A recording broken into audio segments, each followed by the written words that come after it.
My husband made me quit my job to focus on being a wife. I did. For 10 years. Then he served divorce papers. His lawyer said, "You have no skills, no income, no future." The judge looked at me with pity. I said nothing. Then my lawyer stood up. Asked one question. About the company I'd been running. Remotely. For 8 years. "Your Honor, this woman has no skills, no income, no future." His lawyer said it slowly. Deliberately. Like he was explaining something to a child. 10 years as a housewife. A decade-long employment gap. She's 53 years old. No recent work experience. No marketable abilities. The job market has passed her by completely. Before we continue, I want to thank you for being here. We're so close to hitting 100K subscribers. A family of women supporting women. If you believe in second chances and the courage to rebuild, please subscribe. It's free and helps us reach others who need this. Now let's see what happens next. I sat there in that courtroom, hands folded in my lap, and let every word land. Mark sat across from me looking satisfied. Almost smug.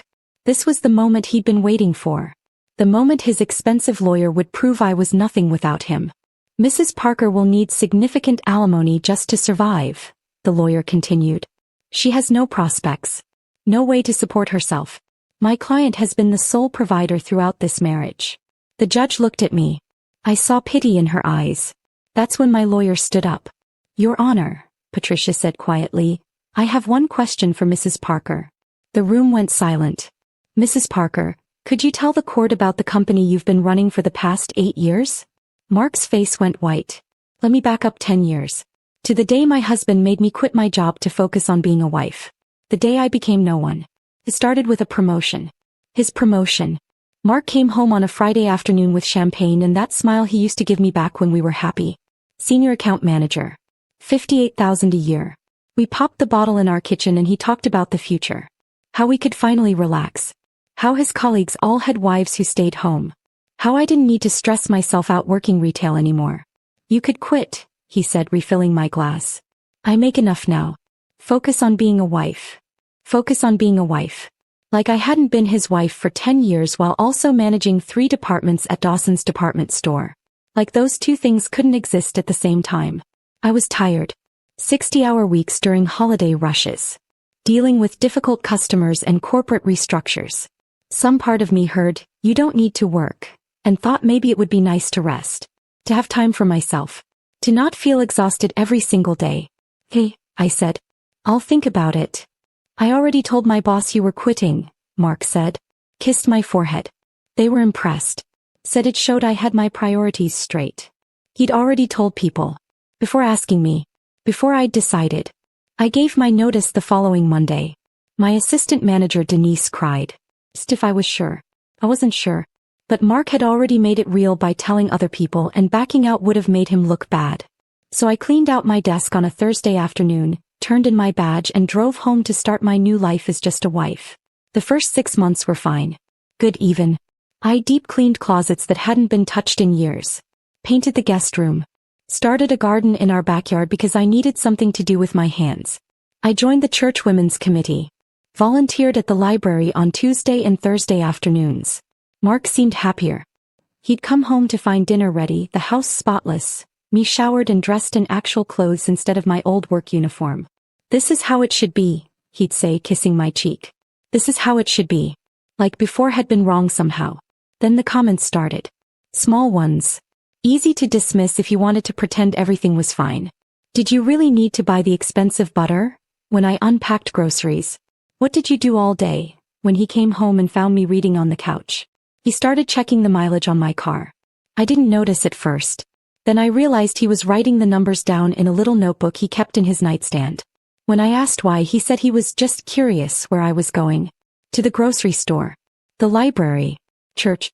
That was my entire world now, compressed into 3 locations within a 5-mile radius of our house. He asked for receipts. Every shopping trip. Every purchase. He'd go through them line by line, questioning why I bought this brand instead of that one, why I needed new dish soap when we still had some under the sink. My old work friends stopped calling after Mark made enough comments about them being bad influences, who'd make me miss my stressful old life. Denise invited me to lunch 3 times. I said no twice because Mark needed me home for deliveries. The third time I said yes anyway. Came home to find him waiting. 2.5 hours for lunch? He checked the mileage. What were you really doing? I stopped saying yes after that. By the end of year 2 I didn't recognize myself. I'd gained 23 pounds from stress eating and boredom. My clothes didn't fit right. The professional blazers and slacks I'd worn to work gathered dust in the back of our closet. I wore leggings and Mark's old t-shirts most days because who was going to see me? My hair had gone gray at the temples. I wanted to color it but Mark controlled our joint account and questioned every expense over $20. Hair color. That's $40. Do you really need it? I'd become invisible. Not just to him. To myself. I'd wake up at 8 or 9, long after he left for work and stare at our bedroom ceiling. White paint. No cracks. No water stains. Perfect and empty. I'd lie there wondering what I was supposed to do with the next 10 hours. Make another elaborate meal he'd eat without tasting? Vacuum carpets that didn't have footprints because nobody walked on them except me? I'd go to church committee meetings where women discussed bake sale logistics and vacation Bible school planning. Important things. Things that mattered to them. But I'd sit there thinking about the budget projections I used to manage, the staffing decisions, the quarterly reviews. The feeling of solving problems that had actual answers. Some days I'd sit in my car in the grocery store parking lot and cry. Not dramatic sobbing. Just quiet tears running down my face while I gripped the steering wheel and tried to remember who I used to be. I was 51 years old and I felt ancient. Erased. Then Graham died. My grandmother Grace. The woman who'd raised me after my mother left when I was 7. Graham taught me to balance a checkbook and change my own tire and never apologize for existing. The call came on a Thursday afternoon. Stroke. Quick. She was 87. I stood by her casket at the funeral home in a dress that didn't fit right anymore. I looked at her face and realized she was the last person who'd known me as Sarah Mitchell. Everyone else only saw Mrs. Mark Parker. The woman who used to work at Dawson's. The one who quit. Poor thing. The lawyer read the will 2 weeks later. Graham had left me $45,000. Not to Mr. and Mrs. Parker. Just to me, Sarah Mitchell Parker. There was a sealed envelope with my name written in her shaky handwriting. I opened it in the parking lot. For your escape fund whenever you need it. You're stronger than you know. Love, Graham. I sat there and felt something crack open inside my chest. Not heartbreak. Something else. Something that had been locked away for 2 years. I drove home. Mark was waiting. He asked about the will. I told him about the money. His eyes lit up like Christmas morning. We should invest it in our future, he said. Put it in our joint account. Maybe remodel the basement. I've been wanting a game room. I smiled. Nodded. Told him I'd think about it. But I wasn't thinking about it. I'd already decided. Graham had given me a door. I just had to figure out how to walk through it without him noticing I was leaving. 3 months after Graham's funeral, I was still carrying that note in my purse. The paper had gone soft from being folded and unfolded so many times. For your escape fund whenever you need it. Some days I'd pull it out while sitting in my car outside the grocery store, reading those words until they blurred. Mark kept asking about the money. When could we access it? Had I talked to the lawyer? What was taking so long? Estate taxes, I told him. Legal paperwork. It's complicated. He'd sigh. Complain about how his mother's estate had been settled in 6 weeks. I'd nod and change the subject and feel the lie sitting heavy in my chest. The truth was I'd already moved Graham's money. Opened a new account at a different bank across town. Used my maiden name, Sarah Mitchell. A name I hadn't used in 12 years. The bank teller had looked at my driver's license, Sarah Mitchell Parker, and asked if I wanted the account under my full legal name. Just Mitchell, I'd said. It's simpler. She'd smiled and processed the paperwork. $45,000 deposited into an account my husband didn't know existed. I told myself I was just keeping it safe. That I'd figure out what to do with it eventually. That I wasn't really lying, just postponing the truth. But I knew better. On a Wednesday morning in late September, I told Mark I was going to a church bake sale planning meeting. He didn't look up from his laptop. Just waved a hand in dismissal. I got in my car and started driving. Not toward the church. Away from our neighborhood. Away from streets where people knew me as Mark's wife. I drove for 40 minutes watching our suburb fade into countryside and then into a small town I'd never been to before. Lubbock. Population 8,000 according to the sign on Route 9. Main Street had the kind of storefronts you see in postcards. Brick buildings, striped awnings, a hardware store with its name painted on the window in gold letters. I parked and walked without knowing where I was going. Just walked. Past a bookstore. A pharmacy. An antique shop with furniture crowding the sidewalk. Then I saw it. Corner Cup Cafe. The name was painted on the window in faded letters. A for sale sign was taped inside, edges curling away from the glass. I stopped walking. Stood there on the sidewalk staring at it. The place looked half dead. Through the grimy window I could see mismatched chairs around small tables.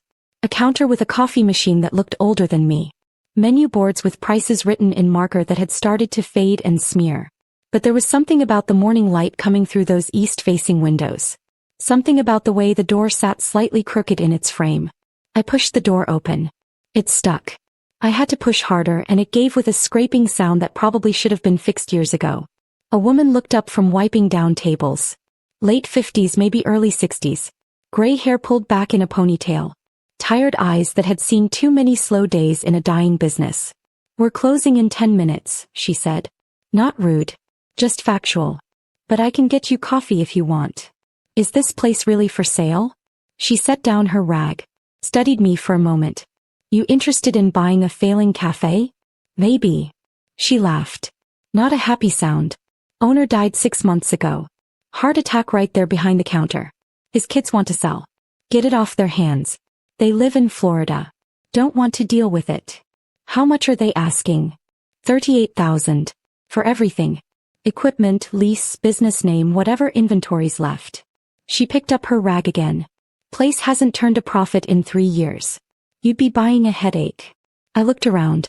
Counted 8 tables. The counter had 6 stools, only 4 of them matching. The coffee machine had a crack running down the side. The floor tiles were coming up in the corners. "Can I get that coffee?"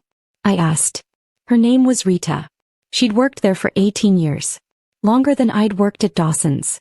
She made me coffee in a chipped mug and didn't charge me for it. We sat at the table by the window and she told me about the place. How it used to be good. How the owner, Jerry, had stopped caring after his wife died. How customers had slowly stopped coming when the quality dropped and nothing got fixed. "Why do you stay?" I asked. Rita shrugged. "Habit, I guess. Don't know what else I'd do. I'm 58. Who's hiring 58-year-old waitresses?" I knew that feeling. That sense of being too old, too far removed, too unemployable. I drove home thinking about those east-facing windows. That crooked door. Rita's tired eyes. Mark came home after 9 that night. Smelled like beer and something sweet. Perfume maybe. He blamed it on happy hour with coworkers. Microwaved the dinner I'd left covered on the stove. Ate it in front of the TV without saying a word to me. I lay in bed that night doing math in my head. 45,000 from Graham. 38 for the cafe. 7,000 left for operating costs. Supplies. Maybe 1 month of safety net if things went wrong. It was insane. I hadn't worked in 2 years. I didn't know anything about running a food business. The equipment was old. The location was 40 minutes away. I'd have to lie to Mark every single day. But I knew retail. Knew inventory management. Employee scheduling. Customer service. Profit margins. I'd turned around 3 struggling departments at Dawson's. This was just smaller. More personal. I could do this. The next morning after Mark left for work, I called the lawyer handling the estate. Asked questions. Could I see the books? Was Rita included in the sale? What were the lease terms? The lawyer laughed when I asked about books. "Lady, the old man ran everything on napkins and kept cash in a coffee can. You want to see the books? I can show you a shoebox full of receipts." I bought it anyway. Used my maiden name on all the paperwork. Set up an LLC. Mitchell Enterprises. Had the mail sent to a P.O. box in Millbrook that I rented under the same name. Bought a prepaid phone and hid it in my car, buried under the spare tire in the trunk where Mark would never think to look. The lying got easier with practice. The inheritance was still tied up. Lawyers were slow. These things took time. Mark believed me because I'd never given him reason not to. The hard part was the fear. I told Mark I'd joined an early morning prayer group at church. Tuesdays and Thursdays at 5 a.m. He barely looked up from his laptop when I said it. Didn't ask which church or who led the group or why I'd suddenly gotten religious at dawn. The first morning I drove to Millbrook to open the cafe, my hands shook so hard on the steering wheel I almost turned back. It was 4 in the morning. Still dark. The roads were empty. I felt like a criminal. Like someone would see me and know I was lying. No, I was sneaking around. No, I wasn't the obedient wife Mark had spent 2 years creating. Rita was already there when I pulled into the parking lot, standing by her car with 2 coffee cups from the gas station down the street. She looked at me for a long moment. Then she walked over and handed me one of the cups. "You're really doing this," she said. Not a question. I nodded. Couldn't quite speak yet. "Okay then." She pulled out a set of keys. "Let's get started." We went inside together. Rita showed me how everything worked. The coffee maker needed 3 taps on the left side to start brewing. Had to be exactly 3. 2 didn't work. 4 made it overflow. The sandwich press only heated properly if you held the handle down for the first 30 seconds. The cash register stuck on the number 7 every single time. "Jerry kept meaning to fix that," Rita said. "Never got around to it." The place was falling apart. The walk-in cooler made a grinding sound. The bathroom door didn't latch properly. Half the light bulbs were burned out. But it was mine. For the first time in 2 years I had something that belonged to me. Not to Mark. Not to us. To me. Rita didn't ask why I was using my maiden name. Didn't ask why I jumped every time the door chimed. Didn't ask why I kept checking my phone like I was expecting bad news. She just said, "We open in 20 minutes. You know how to make a latte?" I didn't. He taught me. By 9:30 that morning, I'd served 42 customers. Burned my hand twice on the steam wand. Forgotten someone's order and had to remake their sandwich. Said, "I'm sorry" more times than I could count. But I'd done it. I'd opened a business. Run a shift. Made it through. I drove home with burns on my hands and coffee stains on my shirt and my heart beating fast with something that felt like hope. Mark was still asleep when I got there. Mark was in the shower when I came through the door that first morning. I could hear the water running upstairs. Smell his cologne mixing with steam. I'd been awake for 5.5 hours. My hands smelled like coffee grounds and had 2 fresh burns from the steam wand. My back ached from being on my feet since 4:30. I was exhausted and exhilarated and terrified all at once. I changed my shirt in the laundry room. Stuffed the coffee-stained one in the bottom of the hamper. Washed my hands twice to get the smell out. By the time Mark came downstairs, I was sitting at the kitchen table with a cup of tea, looking like I'd just woken up. "How was prayer group?" he asked, pouring himself coffee from the pot I'd made. "Good," I said. "Peaceful." He nodded. Didn't ask anything else. Didn't wonder why I'd showered before leaving the house at 4:30 in the morning. Didn't notice the exhaustion I was trying to hide behind my teacup. That became my life. 3:45 wake-ups. Dressing in the dark while he snored off whatever he'd drunk the night before. Driving 40 minutes to Millbrook with the prepaid phone hidden in my purse. Opening the cafe at 4:30. Working until 9. Driving home. Pretending I'd been at church or running errands or doing anything except what I'd actually been doing. The first year nearly killed me. Rita and I worked alone most days. Just the 2 of us managing everything. I learned to make lattes and cappuccinos and macchiatos. Learned which customers wanted to chat and which ones wanted to be left alone with their coffee. Learned to prep sandwich ingredients so we wouldn't run out during the lunch rush. Learned to work the ancient cash register that still stuck on the number 7. Our morning regulars became familiar faces. Construction workers who came in at 5 for coffee before heading to job sites. Nurses finishing night shifts at the county hospital, looking exhausted in their scrubs. Truck drivers passing through on Route 9 who said our coffee was better than the chain places. There was Frank, a 68-year-old retired mechanic who came in every morning at 6. He told me once that my coffee was better than his ex-wife's, and I could tell he meant it as the highest compliment he could give. There was Linda, a hospice nurse who worked overnight and stopped in at 7:30 on her way home. She always ordered the same thing. Large coffee, light and sweet, and a blueberry muffin. There was David, who drove trucks and knew our hours because he'd pass through Millbrook every Tuesday and Thursday around 5:15. They started calling me Ms. Mitchell. Asking how my day was going. Telling me about their lives. I was someone again. Not just Mark's wife. Not just the woman who used to work at Dawson's. I was Ms. Mitchell who ran the cafe and remembered your order and asked about your sick dog. The cafe made maybe $300 on a good day that first year. After paying Rita, restocking supplies and covering the lease, I'd clear $50 profit if I was lucky. Some days we lost money. Some days I'd drive home wondering if I'd made a terrible mistake. But I kept going. Mark noticed I was losing weight. Mentioned it one night over dinner. "You look good," he said. "Different." I did look different. The early mornings and physical work had stripped away the weight I'd gained. I was sleeping better despite the exhaustion. Had color in my face again. Must be all that volunteering, I said. He nodded. Went back to his food.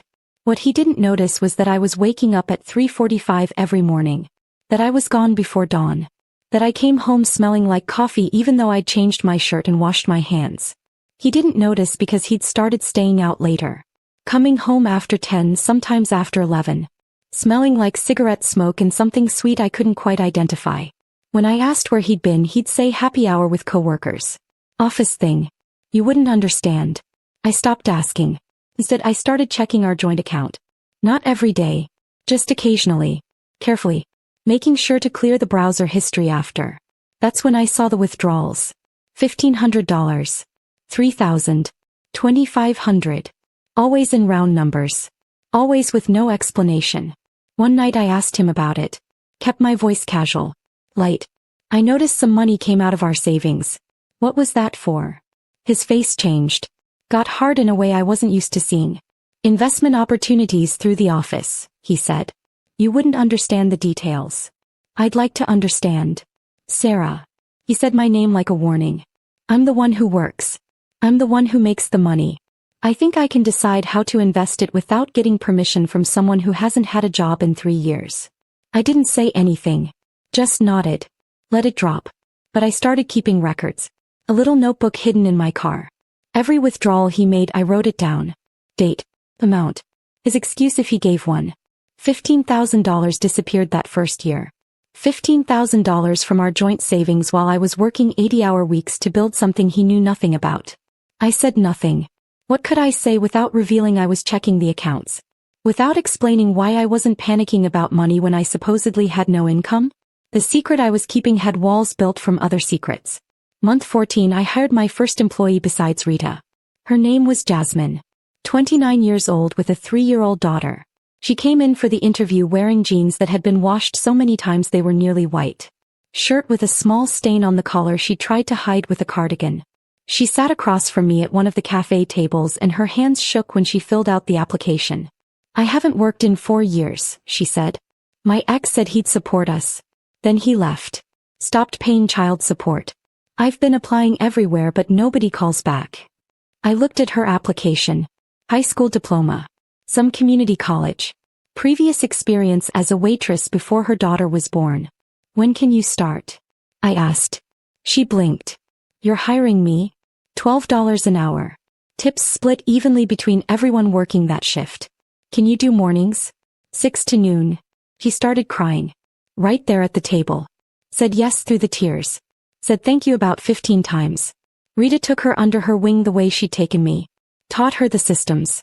Showed her how to handle the difficult customers with grace. Jasmine was good. Fast learner. Kind to people.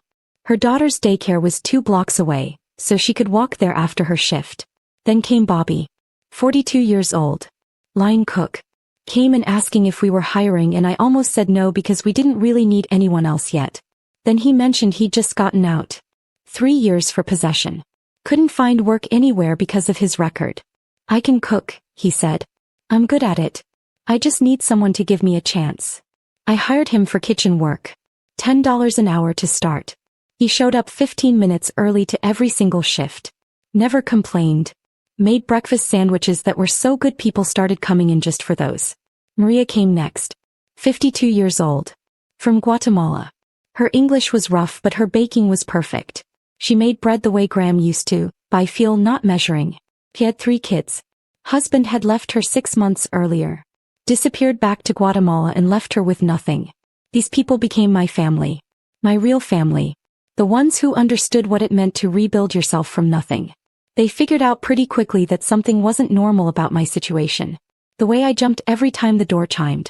How I never answered my personal phone in front of them. The fact that I insisted they call me Ms. Mitchell, never Sarah. Rita pulled me aside one morning during a slow period.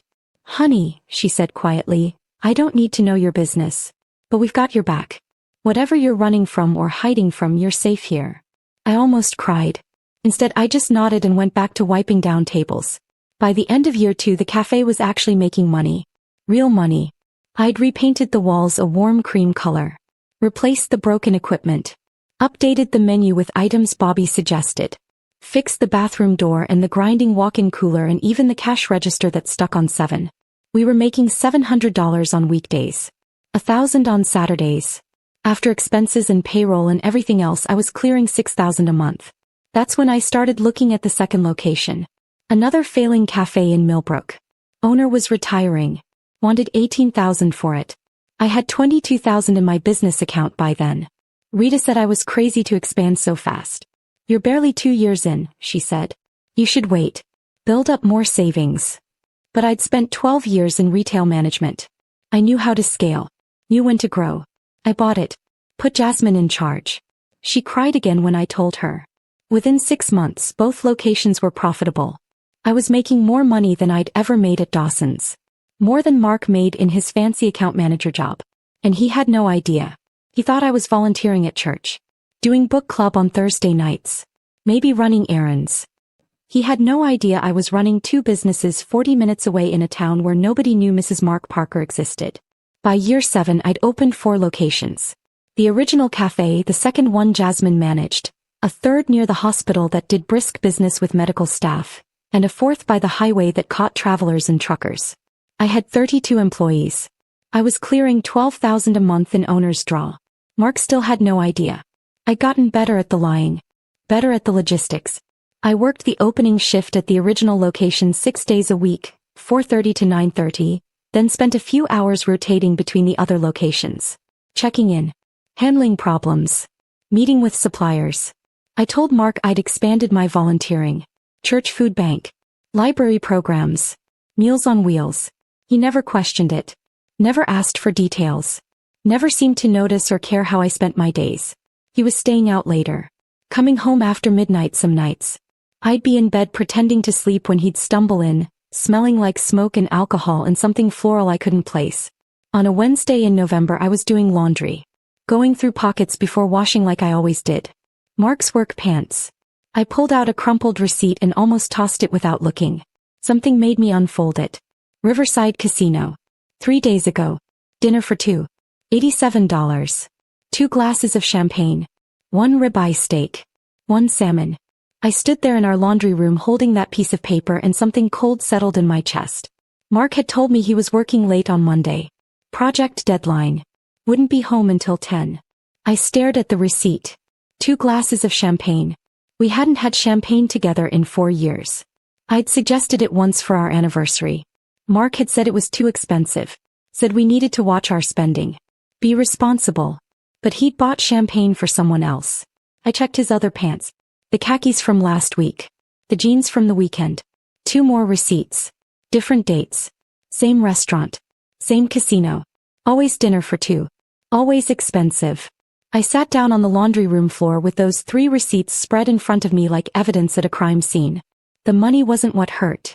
I'd been secretly refilling our joint account with transfers from my business to cover his gambling withdrawals. I knew he was burning through our savings. Had been for years. But this felt different. This was deliberate. Planned. He was taking someone to dinner. Buying champagne. Spending money he claimed we didn't have on a woman who wasn't me. I didn't confront him that night. Or the next day. Instead I started watching. Really watching. He'd come home and shower immediately. Even on nights when he claimed he'd been at the office.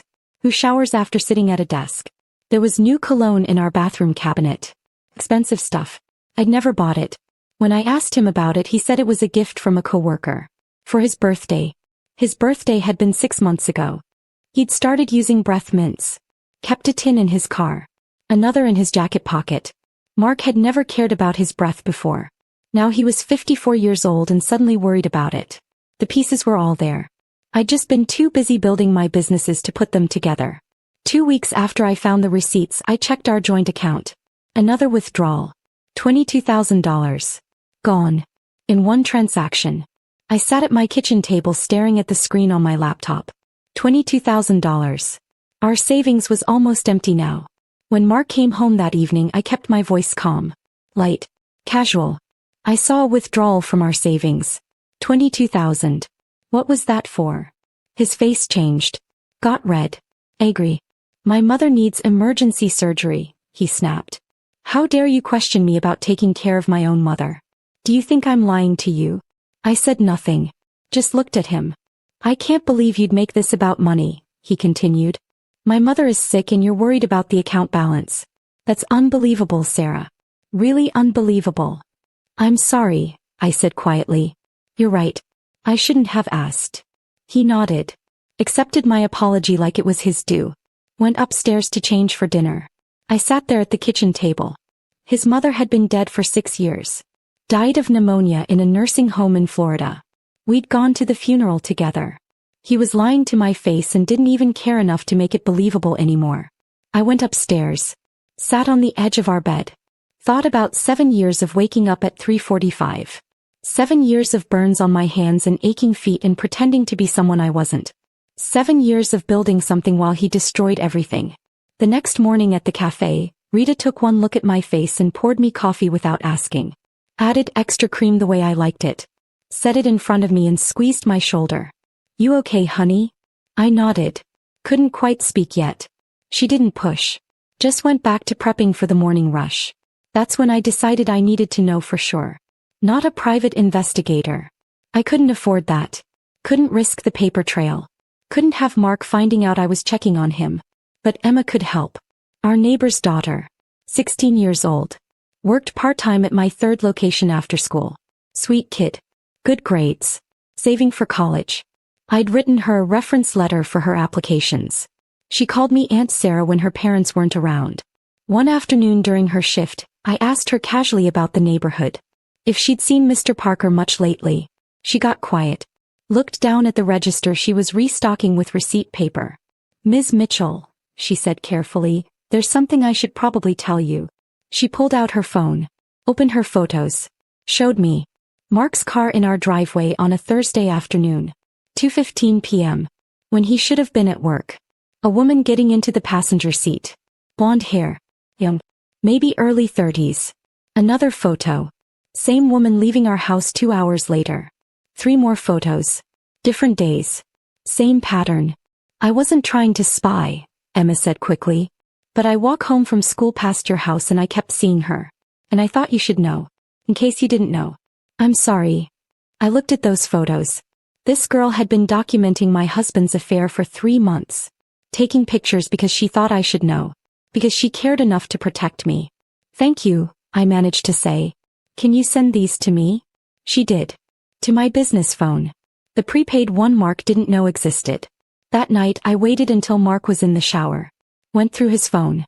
The password was still my birthday. Had been for 12 years. I opened his messages. Hundreds of texts from a contact saved as Br. Brittany, I assumed. I scrolled through them.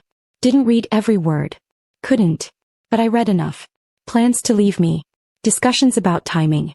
About how much money he'd get in the divorce. She's so boring, Brittany had written. She doesn't even have a job. What does she do all day? Mark's response, I know. You're right. I deserve better. Someone who actually contributes something. I put the phone back exactly where I'd found it. Went downstairs. Made myself a cup of tea. My hands weren't shaking. That's what surprised me most. I'd expected to fall apart. To cry. To feel destroyed. Yet I felt calm. Clear. Cold. I'd spent 7 years building something while he destroyed everything we had. 7 years being afraid of losing him. Losing our life. Losing my security. But sitting there in our kitchen at 11 o'clock at night, I realized something. I had nothing left to lose. I'd already lost it all years ago when he made me quit my job. When he started controlling every dollar. When he turned me into someone small and invisible. I just hadn't been ready to admit it until now. I didn't sleep that night. Didn't even try. I sat in our kitchen until 3 in the morning, drinking tea that had gone cold, thinking about 7 years of lies and what came next. When my alarm went off at 3:45, I was already dressed. The drive to Millbrook felt different that morning. Lighter somehow. Like I'd been carrying something heavy and had finally set it down. Rita was waiting in the parking lot like always. She took one look at my face and said, "What happened?" "I'll tell you later," I said. "Let's just get through the morning rush first." We opened at 4:30. Served the usual crowd. Frank with his black coffee and newspaper. Linda the night nurse with her light and sweet and blueberry muffin.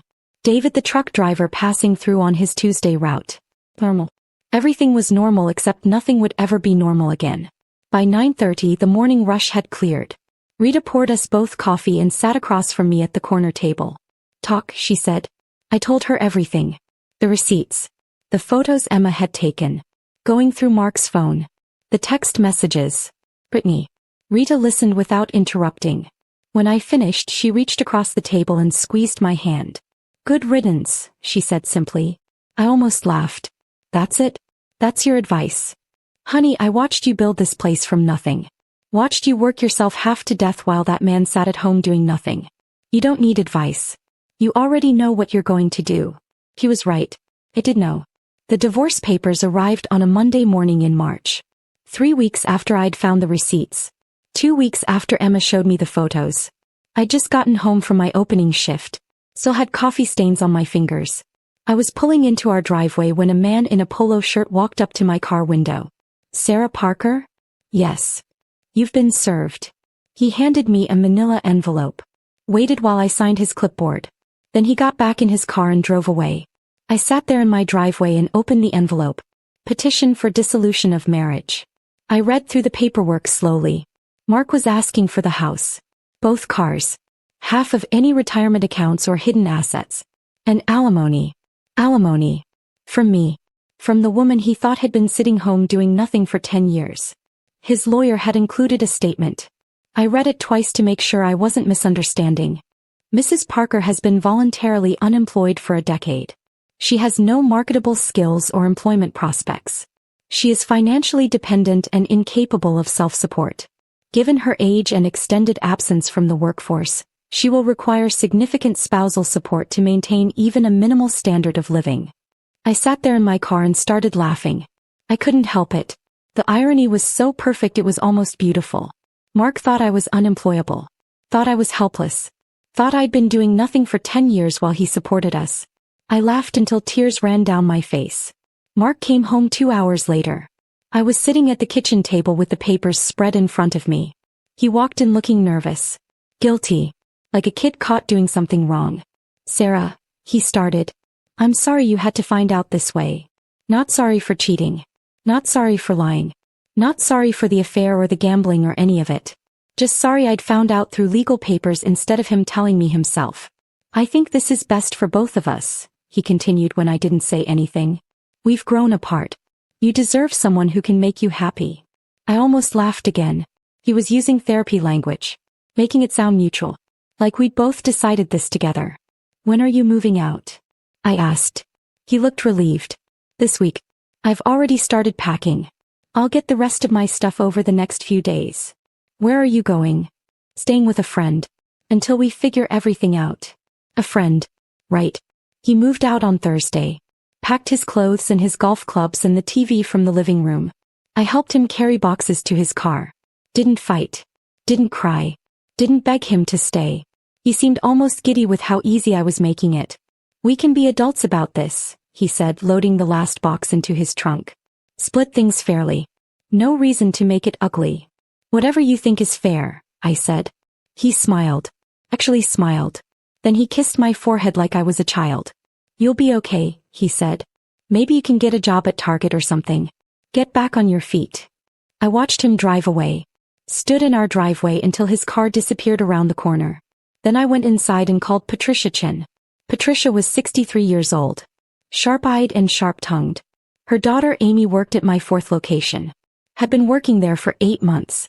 Amy had mentioned once that her mother was a lawyer who specialized in family law. I'd filed that information away without thinking much about it. Now I needed it. Patricia answered on the second ring. This is Patricia. Miss Chin, this is Sarah Mitchell. Amy's boss from the cafe. I need a lawyer.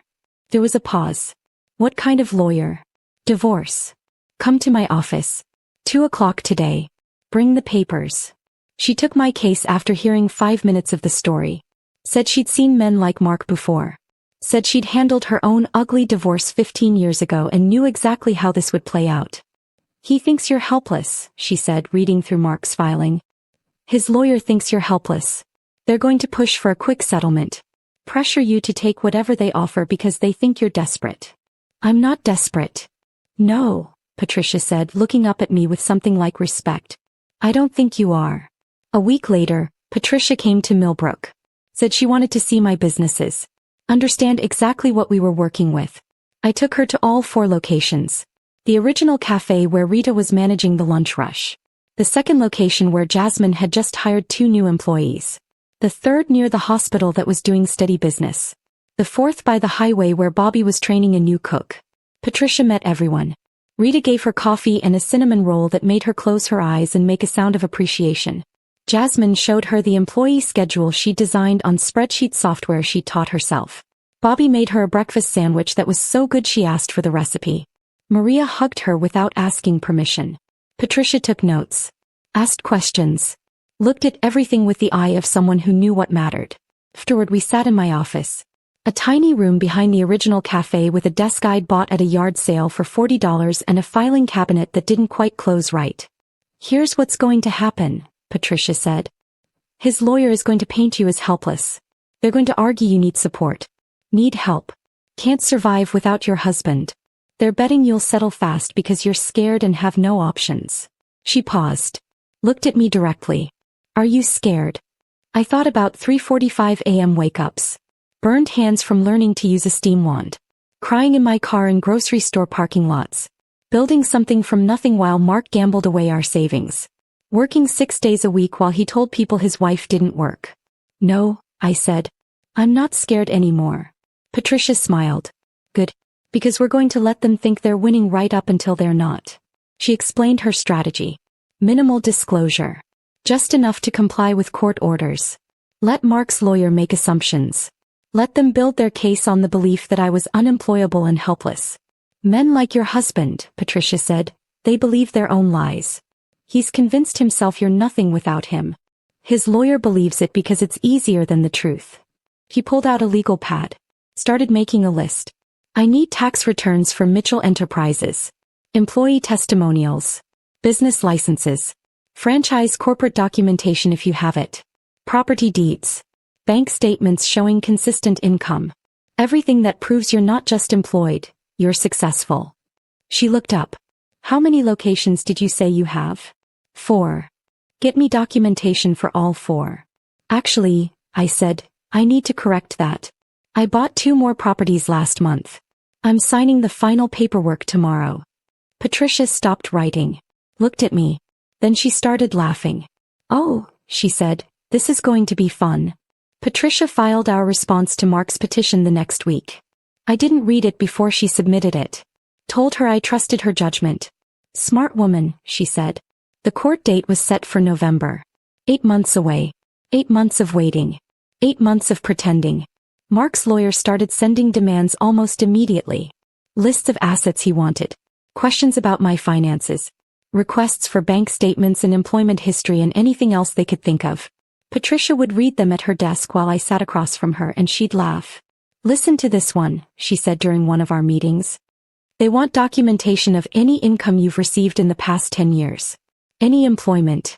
Any business ventures. What do we tell them? The truth. She smiled. Petitioner has no significant assets to report in her name as Sarah Parker. Petitioner's employment history has been provided. Petitioner maintains no retirement accounts registered under her married name. Every word was technically true. Sarah Parker had nothing. Sarah Mitchell had 6 cafe locations and a healthy bank account and more employees than Mark had ever managed. Won't they figure it out? I asked. Eventually, yes. In court. When it's too late for them to change strategy. Patricia leaned back in her chair. Right now they're operating on assumptions. We're not going to correct those assumptions until we absolutely have to. Meanwhile, Mark was living his best life. At least that's what it looked like on social media. I didn't follow him. Didn't follow Brittany either. But Amy, Patricia's daughter who worked at my 4th location, would show me things sometimes. Not to be cruel. Just to keep me informed. Brittany posted photos of their trip to Miami. Beach shots. Fancy restaurants. Hotel room with an ocean view that probably cost $300 a night. New furniture being delivered to their apartment. A leather couch that looked expensive. A dining table that matched. Dinners at steakhouses with plates that cost more than most people's grocery budget. Where is he getting the money? I asked Patricia during one of our meetings. He pulled out a document. He took a loan against his car title. $18,000. Terrible interest rate. He's paying it off monthly at nearly $500. He thinks he's going to win, I said slowly. He thinks he's going to get the house and enough money for me to pay it all back. Exactly. I sat there thinking about that. Mark had borrowed $18,000 to finance his new life with Brittany. He was so confident he'd win the divorce that he'd gone into debt before it was even settled. The mediation sessions were the worst part. Court mandated. We had to attend 4 of them over those 8 months. Sit in a conference room with Mark, his lawyer, Patricia, and a mediator who was supposed to help us reach an agreement. Mark's lawyer would make his case. Paint me as helpless, unemployable, dependent. Mrs. Parker has been out of the workforce for 10 years, he'd say, looking at the mediator with practiced sympathy. That's a significant gap. In today's job market, a woman her age with no recent experience faces nearly insurmountable barriers to employment.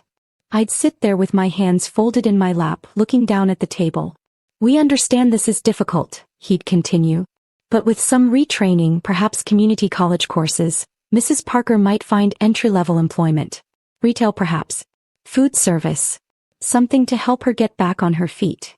Patricia would kick me under the table when my face showed too much amusement. I'd rearrange my expression. Look worried. Yes, I'd say quietly when asked. It has been a long time. I am worried about my future. Mark would look at me with something between pity and contempt. Like I was a problem he was trying to solve as kindly as possible. The mediator would suggest compromises. Maybe Mark could keep the house but pay me a small settlement. Maybe I could take one car and he'd take the other. Maybe alimony for just 2 years instead of 5. Patricia would say we'd consider it. Take the proposals back to me. Think it over. We never accepted any of them. After the second mediation session, Patricia and I walked to our cars together. She was shaking her head. You're enjoying this too much, she said. Am I? Yes. I saw you trying not to smile when his lawyer called you unemployable. I had been trying not to smile. There was something darkly satisfying about watching them underestimate me so completely. About knowing what was coming and knowing they had no idea. But there were other nights. Nights when the satisfaction faded and I'd lie awake wondering if I was becoming like Mark. Keeping this secret made me just as much a liar as he was. I told Rita about it one morning during a slow period at the cafe. Don't you dare feel guilty, she said immediately. Her voice was sharp, firm. You didn't hide this business to hurt him. You hid it to survive him. But I'm lying to the court, to his lawyer, to everyone. No. Rita set down the cloth she'd been using to wipe tables. You're protecting yourself. That's different. I lost everything in my divorce 20 years ago. Everything. My ex hid assets, lied to the judge, made me look like the villain. I had to start over at 40 with nothing. You're not doing what he did. You built something while he was destroying everything. Those aren't the same thing. Jasmine said something similar when I mentioned it to her. She'd been restocking supplies in the back when I came in looking rough after a particularly bad mediation session.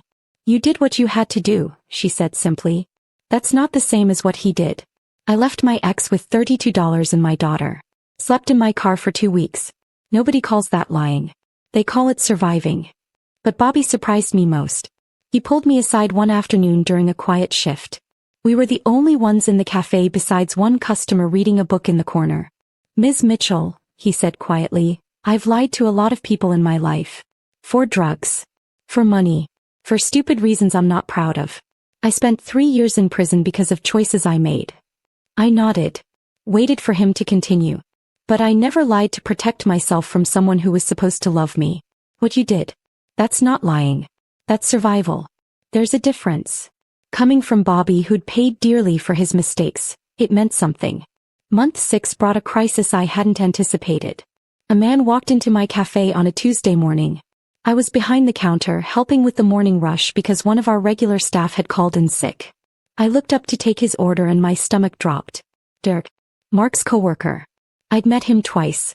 Once at a company picnic years ago. Once at a barbecue at our house. Our eyes met. I saw recognition flash across his face. His mouth started to open. Rita moved faster than I'd ever seen her move. She stepped between us, blocking his view of me, her voice loud and cheerful. I'm sorry, sir, but Ms. Mitchell is handling a private business call. I'd be happy to help you with your order. She physically turned him toward a table on the far side of the cafe. Away from the counter. Away from me. I disappeared into the back office. Closed the door. Sat down at my desk with my heart hammering so hard I could feel it in my throat. I heard Rita's voice. Friendly. Professional. Taking his order. Making small talk. After what felt like hours but was probably 10 minutes, she came to find me. He's gone, she said. Didn't see you. I made sure of it. Are you certain? Positive. Kept myself between you and him the whole time. Talked his ear off about the menu until he was too distracted to think about anything else. I sat there trying to breathe normally. That had been close. Too close. If Derek had recognized me and mentioned it to Mark, everything would have fallen apart. The secret would have been out before the court date. Mark would have had time to prepare. His lawyer would have had time to change strategy. That night after closing the cafe, I sat in my car in the empty parking lot and called Patricia. I'm ready, I said. Let's finish this. The court date is still 3 months away. I know. But I'm ready. I'm done hiding. Done pretending. Done waiting for him to figure it out. Patricia was quiet for a moment. Okay, she said finally. Let's finish this. The final 3 months passed in a blur of preparation. Patricia and I met twice a week, going over documents, rehearsing questions, building our case piece by piece. Don't volunteer information, she'd remind me. Answer only what's asked. Keep your voice steady. Look at the judge, not at Mark. The night before the hearing I couldn't sleep. Lay in bed in the house that would soon not be mine, staring at the ceiling, thinking about 10 years of marriage. 8 years of secrets. One day to end it all. I got up at 3:45 out of habit. Made coffee. Sat at the kitchen table in the dark. At 5 my phone buzzed. A text from Rita. We're all with you today. You've got this. Another from Jasmine. Kick his butt, boss. Bobby sent a photo of a breakfast sandwich with a note. Made this thinking of you.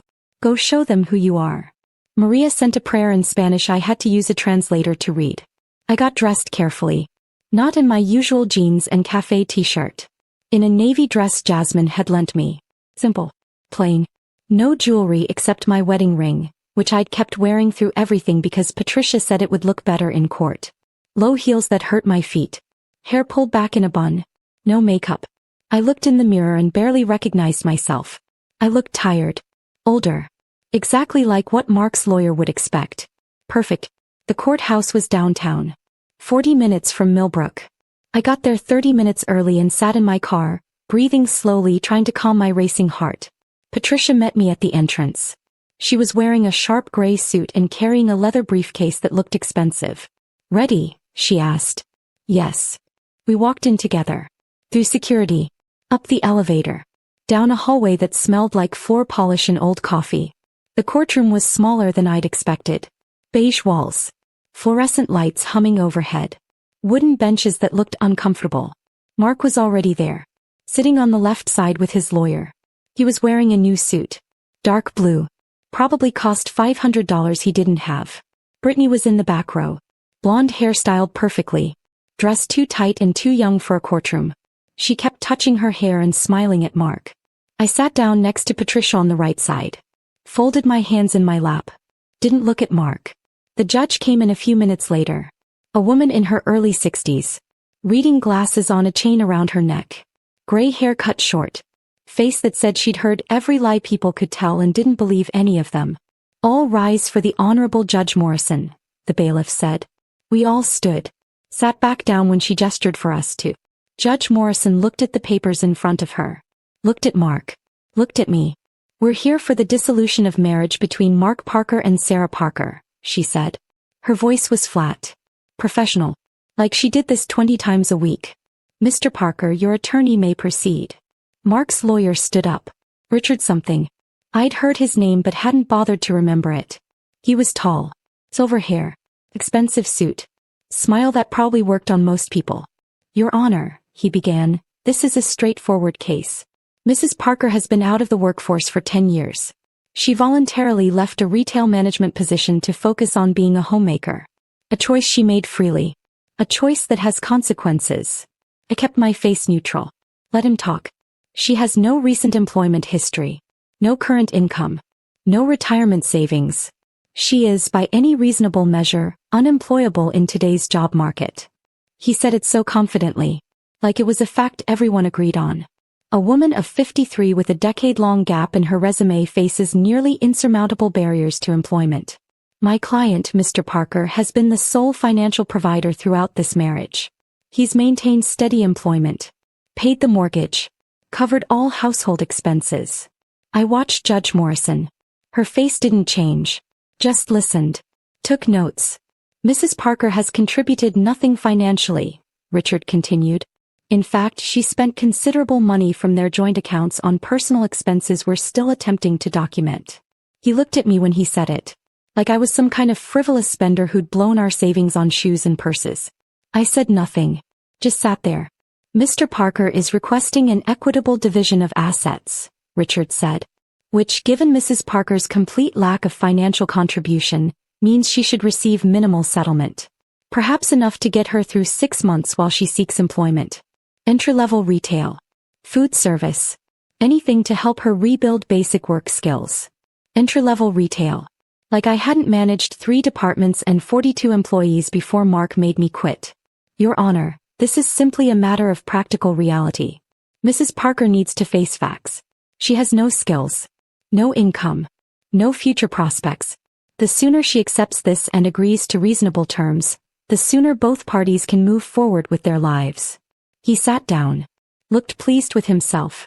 Mark nodded along, looked at me with something between pity and contempt. Brittany was smiling in the back row. Judge Morrison made another note, looked up at Patricia. Counsel for Mrs. Parker? Patricia stood slowly. She's not a tall woman. 5'4" maybe.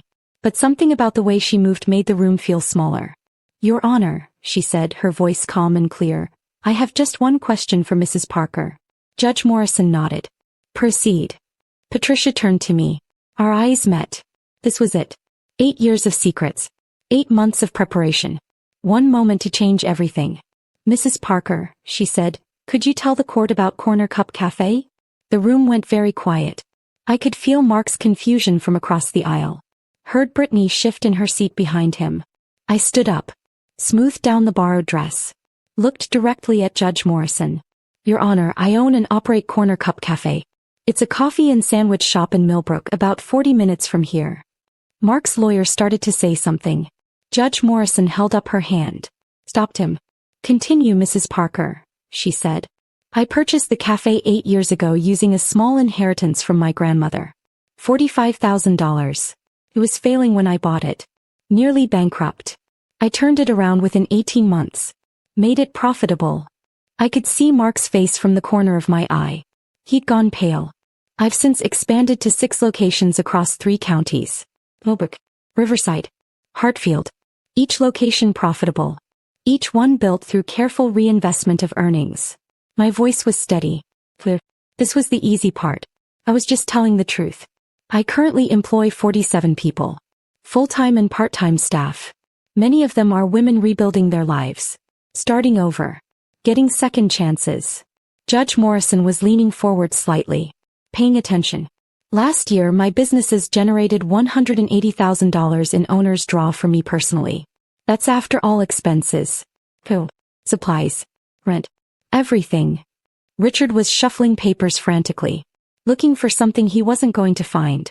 I also own 2 commercial properties. The buildings that house my 4th and 5th locations. Purchased with business profits. Valued at approximately $400,000 combined. I paused. Took a breath.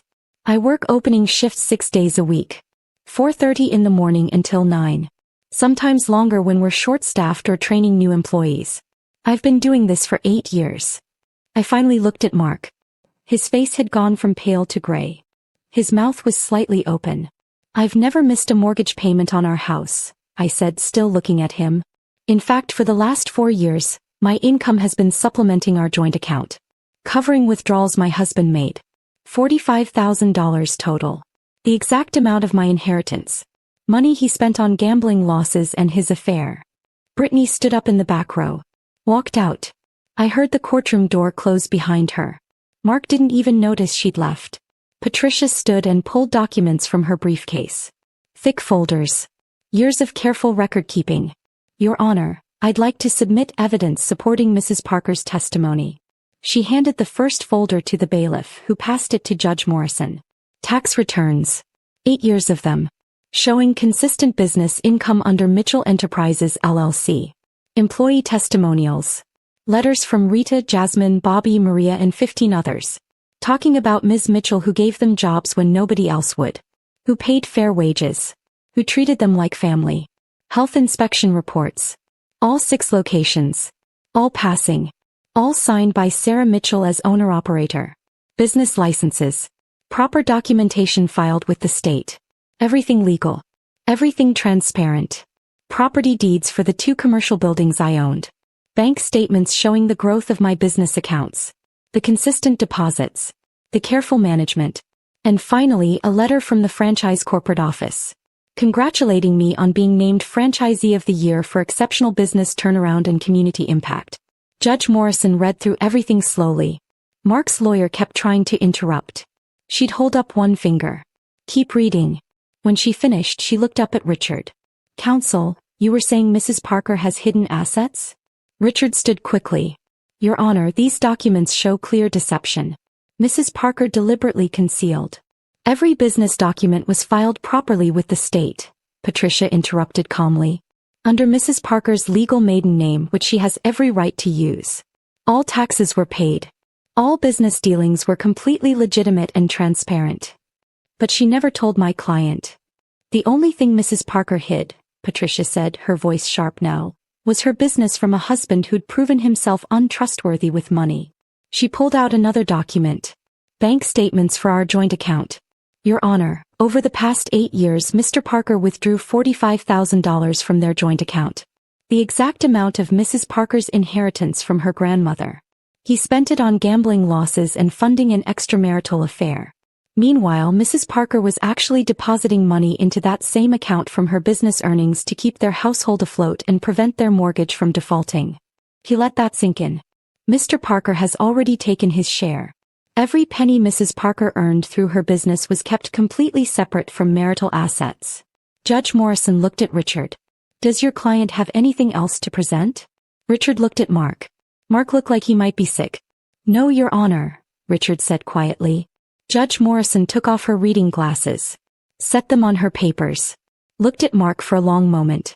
Mr. Parker, your wife spent 8 years working 80-hour weeks to build a successful business while you gambled away your family's savings and pursued an extramarital affair.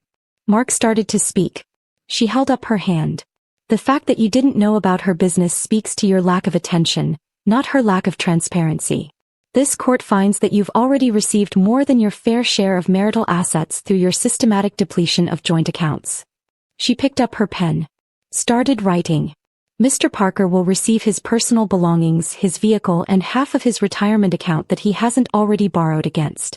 Mrs. Parker will retain the marital home, all business assets, all business-related properties and all business accounts. No alimony will be awarded to either party. Mark's face went red. Your Honor, that's not. Consider yourself fortunate this ruling isn't worse. Judge Morrison's voice was ice. We're done here. She stood. Left through the door behind the bench. I sat there for a moment, not quite believing it was over. Patricia squeezed my arm. Congratulations. I walked out of that courtroom on shaking legs. Patricia beside me. Through the doors into the hallway. And there they were. Rita, Jasmine, Bobby and Maria. Standing together near the elevators. They'd driven up together. Taken the morning off. Come to be there for me. Jasmine was crying. She ran over and hugged me so hard I almost fell backward. Bobby grabbed me next. Lifted me off my feet. That's our boss, he said laughing. Maria just held my face in her hands and said something in Spanish I didn't understand but felt in my chest. Rita stood back watching. When the others finally let me go, she stepped forward. Welcome home, boss, she said like she'd been saying for 8 years. I couldn't speak. Just nodded. Tried not to cry. We stood there in that courthouse hallway, the 5 of us, until Patricia said she needed to file some paperwork and I should go home. Rest. Let it all sink in. But I didn't get to leave yet. Because Mark found me in the parking lot 20 minutes later. I was walking to my car with Rita and the others when I heard my name.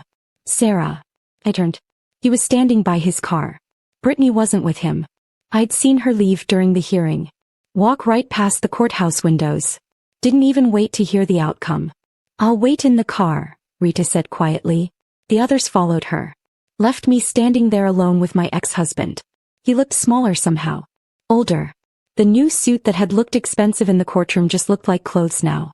You've been lying to me for 8 years, he said. I stopped walking. Turned to face him completely.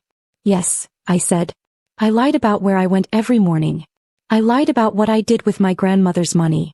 I lied about having no income, no prospects, no future. I took a breath. You lied about loving me. About respecting me. About where our savings went. About working late. About who you were spending time with. You lied about your mother needing surgery. Your mother who's been dead for 6 years. He flinched. Looked away. The difference, I continued, is that I lied to survive you. You lied because you stopped caring enough to tell me the truth. He started to say something. I held up my hand. The same gesture Judge Morrison had used. We're done here, I said. I got in my car. Rita was in the passenger seat. Jasmine and Bobby and Maria were in Jasmine's car behind us. I drove away. Didn't look back. We went to the original cafe. Even though it was the middle of the day and we were all supposed to be working. We went there because it was home. Rita made coffee. Bobby made sandwiches nobody ate. We just sat there at the corner table. The 5 of us. Not saying much. Just being together. 3 months later, everything had changed and nothing had changed. I sold the house. Moved into a small 2-bedroom apartment in Millbrook. Walking distance from the original cafe. I could see the morning light through those east-facing windows from my bedroom. The divorce was final. The paperwork signed. Mark was gone. I heard he'd moved 2 hours away. New job. New city. Brittany hadn't lasted a month after the hearing. I opened the 7th location in January. Rita managed it. She'd earned it. Started teaching a business class at the community college. Once a month. Free. Starting over. Business basics for women in transition. 30 women came to the first class. Sat in those plastic chairs and listened while I talked about profit margins and business licenses and not being afraid to start over. 50 came to the second one. By the third we had to move to a bigger room. I hired 3 new women that spring. All recently divorced. All with gaps in their resumes. All with shaking hands when they came in for interviews. Claire was 57. 20-year employment gap. Ex-husband had controlled everything. I hired her to work mornings at the original location. On her first day I taught her how to use the coffee machine. The same one Rita had taught me on 8 years ago. New machine but same feeling. She pulled her first espresso shot and looked up at me with tears in her eyes. I did it, she whispered. You did, I said. Rita walked by with a tray of Maria's fresh muffins. Squeezed my shoulder without stopping. Another day, boss. I looked around the cafe. Early morning light streaming through those windows. The smell of fresh coffee and baking bread. The sound of the door chiming as Frank came in for his regular order. Claire nervous but trying. Rita steady and strong. Bobby in the kitchen making someone's breakfast. Maria in back preparing dough for tomorrow. This was my life now. This was what I'd built. Not for revenge. Not to hurt Mark. But to save myself. On my desk in the back office I'd framed Graham's note. For your escape fund whenever you need it. You're stronger than you know. I was stronger. I knew that now. And every morning at 5 a.m. when I unlocked that door and turned on those lights and started the coffee brewing, I proved it all over again. If this story of quiet strength and ultimate justice had you cheering, hit that like button right now. My favorite part was when Sarah finally revealed her 6 thriving businesses in that courtroom. What was your favorite moment? Drop it in the comments below. Don't miss more inspiring stories like this. Subscribe and hit that notification bell so you never miss an upload.